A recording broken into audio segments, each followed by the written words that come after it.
étrangement, nous sommes toujours jeudi 7 décembre 2017. Eh oui, étrangement. Ça dure longtemps. C'est dingue. Asdine, tu étais en Algérie hier grâce au visa journaliste obtenu sur le fil. Et tu as suivi Emmanuel Macron. Oui, on l'a vu hier, on a parlé de Johnny en Algérie, mais pas que. Il y avait un voyage officiel très important. C'était la première visite d'Emmanuel Macron à Alger en tant que président. Tapis rouge, ciel bleu et fanfare militaire. Vous êtes prêts? Vous avez tout bien répété? Tout est nickel. Vous allez jouer l'hymne? La Marseillaise? Saha. 11h, Macron arrive et effectivement, la fanfare joue exclusivement la Marseillaise, pas d'hymne algérien, car Macron est accueilli non pas par le président, mais par le Premier ministre. Et oui, le président algérien Bouteflika ne peut pas assurer la réception, on le rappelle, il est affaibli et en fauteuil roulant. Alors, il s'agissait d'une visite express, 12 heures sur place pour parler business, jeunesse, visa, lutte contre le terrorisme, mais aussi passé colonial. Et oui, lorsqu'il était candidat, Emmanuel Macron avait utilisé à Alger cette expression, crime contre l'humanité, pour qualifier la colonisation. Alors, en Algérie, on apprécie cette sortie. Vous avez aimé quand il a parlé des crimes contre l'humanité pour la colonisation en Algérie? Et comment? Il faut qu'il continue, qu'il aille jusqu'au bout. Il fera des excuses à l'Algérie. Parce que le peuple algérien a beaucoup souffert. Vous le préférez à Sarkozy, Chirac, Hollande? Ah oui. À Sarko, oui. Chirac, non. Chirac, non. C'est préféré Chirac? Ah, Chirac, c'est notre préféré. Vous faire mieux que Jacques Chirac ou pas, monsieur Macron? Mais il ne faut jamais se dire si on fait mieux ou pas. On vient à un autre moment avec chacun son histoire et chacun met sa pierre. L'expression qu'ils ont adorée ici, c'est crime contre l'humanité. Vous le savez? Mais je sais, c'est ce que j'ai dit pendant la campagne et je continue à avancer, à ouvrir, comme vous l'avez entendu à Ouagadougou, avec un discours aussi de génération à génération pour ouvrir une nouvelle page de la relation. Alors, en France, crime contre l'humanité, ça avait créé la polémique. Et j'ai relevé un tweet, Gérald Darmanin, actuel ministre du budget. Voilà, à l'époque, il n'était pas pote avec Macron. Voilà ce qu'il écrivait. Honte à Emmanuel Macron qui insulte la France à l'étranger. Ah, bah justement, il était du voyage aux premières loges. Et donc, on a voulu l'interroger sur son tweet. Vous avez parlé de honte.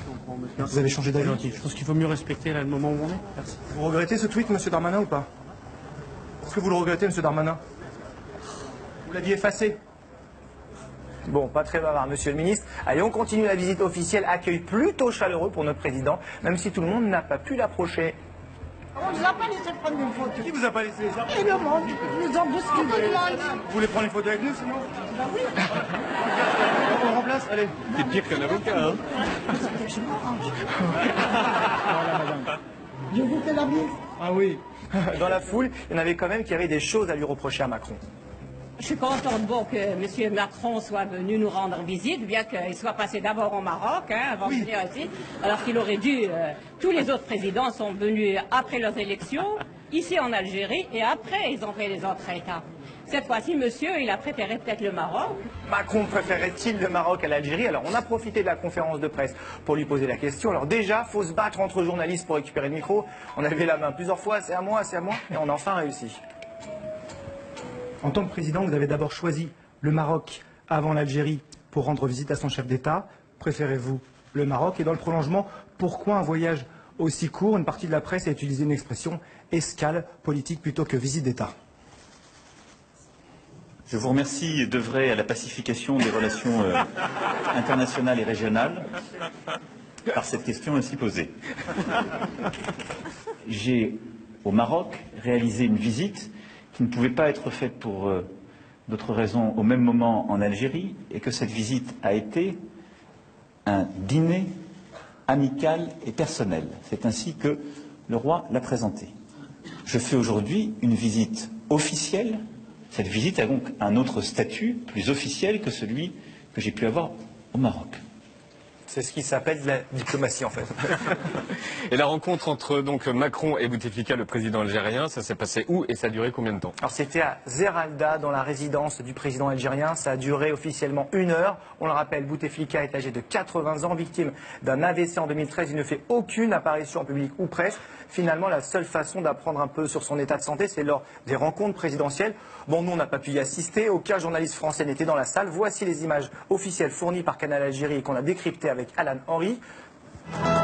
Madame, Monsieur, bonsoir. Merci de nous rejoindre dans l'actualité. Le président de la République, Abdelaziz Bouteflika, s'est entretenu ce mercredi à Alger avec son homologue français Emmanuel Macron. Bouteflika fait l'ouverture du JT. Il apparaît en gros plan. À première vue, pas trop mal, en bonne santé. On peut voir sur les images que les deux présidents échangent, se parlent. Au total, le JT diffuse 1 minute 30 d'images entre les deux hommes. Alors, 1 minute 30 d'images. Donc, mais en fait, seulement 4 plans différents où on voit vraiment les deux hommes. Il y a le gros plan, le plan large de face, le plan large à droite et le plan large à gauche. Intéressons-nous maintenant au gros plan. Il apparaît en tout 5 fois. Mais en fait, il s'agit 5 fois du même plan, et oui, qui se répète tout au long du JT. Et c'est exactement la même chose pour les 3 autres plans. Si on prend le plan de face, par exemple, eh ben, ça marche aussi. On voit sa petite main qui bouge, pareil. Mais c'est pas fini, encore plus fort, le gros plan et le plan de face, c'est bien 2 plans différents, mais ils sont pris exactement au même moment. Regarde, voilà. C'est au même moment. Oui. C'est deux caméras la magie du montage vidéo. Emmanuel Macron. En visite d'amitié et de... L'objectif de cette mise en scène, c'est de montrer au peuple algérien qu'il est toujours aux manettes, mais pas sûr que ça les rassure. Merci beaucoup, Asdine. Ce soir, on est fiers de recevoir l'un des plus grands acteurs du monde. Il a incarné Sid Vicious